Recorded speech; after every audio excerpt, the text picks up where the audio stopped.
The Holy Book, Sefer Hayashar, Episode 44. The punishment for using the security of the poor is very great because while the rich man is in a position to protest against the lender, the poor man does not have that option. In most cases, he merely witnesses or hears of his loss, but has no means of standing up to the lender. Meanwhile, the lender is confident that the borrower will not say a word against him. This is a tremendous iniquity. Included within this subcategory of behaving haughtily towards the pauper and speaking to him in a harsh tone that one would be afraid to use towards someone of more means.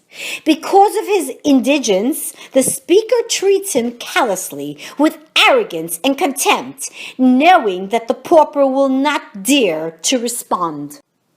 But the Holy One, blessed is he, is listening and watching, and in the end he will take up the poor man's quarrel and do justice on his behalf, bringing to light the righteousness of his cause. Taking bribes includes accepting verbal bribes. Just as the judge must refrain from sitting in judgment for the sake of his financial gain, so must he refrain from doing so for the sake of lesser benefits. Let the judges be scrupulous in the matter lest they blemish their souls. Neglecting to announce lost articles that one has found includes neglecting to use information that he has to save one's fellow from a loss. Refraining from rebuking one's children when one sees them turning to evil ways includes every type of evil behavior. For instance, gluttony and drunkenness or coveting the wealth of others. Many other examples could be given as well. It is the father's duty to supervise his children and chastise them. Devouring wealth that was plundered from the poor, the widowed, and the orphans includes the misappropriation of public funds that were collected from the poor and needy. The yoke they bear is very weighty, and they are unable to even provide proper clothing for themselves and their wives. Therefore, the one who devours the communal funds through embezzlement or outright theft is reckoned as if he devoured their flesh and blood. These funds also include the wealth of widows and orphans, but the embezzler does not recall that the Holy One, blessed is he, is the father of orphans and the champion of widows. And the attribute of strict justice will surely be leveled at the thief. The author of the Musar literature have already elaborated on the punishment awaiting him. This is illustrated by the story of the widow of Rabbeinu Yechiel, Zecher Livracha, father of the Rosh. After Rabbeinu Yechiel passed away, his wife was left to raise 3 small children by herself. One Friday night, Rabbeinu Yechiel appeared to her in a dream and instructed her to flee the city immediately because Hashem was about to destroy it through some unspecified calamity. She awoke trembling, but then returned to sleep. After, he appeared to her with the same message. This time, as soon as she awoke, she took her children and traveled about a mile beyond the city gates to the house of a certain Gentile. When morning came, the town was attacked by bandits who slaughtered the populace, plundered their property, and then fled. But the Rosh's mother returned home safe and sound. Later on, Rabbeinu Yechiel appeared to her again and informed her that this decree had been issued against the community because they had robbed the poor through taxes and levies that the rich avoided paying. Separating oneself from the community includes neglecting to pray with the congregation and refusing to help shoulder the common burden through the payment of the communal taxes when one has the means. Transgressing the words of the sages include treating rabbinical prohibitions leniently or violating the sages' decrees and enactments. It is forbidden to transgress the words of the sages, even for the sake of the mitzvah.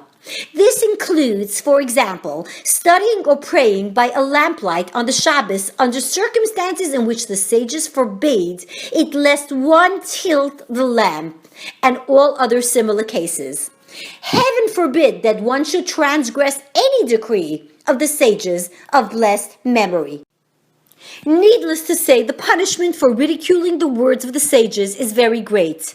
In fact, this is one of the things for which one forfeits his portion in the world to come. Attaining honor through a colleague's disgrace is a serious offense. As we have already mentioned, it is one of the things that obstruct repentance. It is also forbidden to refrain from setting one's colleague straight when he sees that he has erred in some matter. Thus, the Zohar relates, Parshat Shalach 167a, in the name of Rab Shimon ben Yochai, that the heavenly court once convenes in the presence of the Melech HaMashiach, the anointed king, to examine the case of a fellow who was waiting at the entrance to Gan Eden. The cherubim had detained him and did not allow him to enter. He cried out in his sorrow at the entrance to Gan Eden, and a proclamation went forth that all the members of the heavenly academy to assemble right then before the Mashiach to examine the fellow's case. You may not reveal this person's identity, they told Reb Shimon ben Yochai, because it is not in vain that this punishment has come upon him. At last, the Mashiach ruled that this man would have to remain standing outside in sorrow for 40 days, at the end of which he would be afflicted in Gehenna for 1.5 hours. All this was because it occurred one time that a colleague had been explaining a passage from the Torah, and when he came to a certain matter, this man knew that his colleague had erred. But he told the other participants, "Be silent and do not say anything to him." Because they remained silent, his colleague stumbled in a halachic matter and was humiliated. It was his embarrassment that caused his fellow to be punished so severely. For the Holy One, blessed is He, does not overlook even by so much as a hair's breadth any iniquity in matters pertaining to the Torah. Thus, the Torah is an elixir of life, but only for those who study it for pure motives and do not seek honor through the disgrace of their colleagues. It protects those who study for their pure motives from thoughts of sin, and it stands by them at the moment of judgment. Thus, it is taught in the Zohar, Parshas Vayakel 200a. When one studies Torah, it is as if one were in the palace of the Holy One, blessed is He. For when a person engages in studying, the Holy One, blessed is He, is present, listening to his voice. Thus the man is saved from 3 judgments: from judgment in this world, from judgment by the angel of death, and from the judgment in Gehenna. But this is true only if he studies for pure motives and with love. Then the Holy One, blessed is He, glories in him, saying, "I have fashioned this people for myself," etc. Yeshayahu 43.21, and He calls him Israel, you in whom I glory. Ibid 49.3.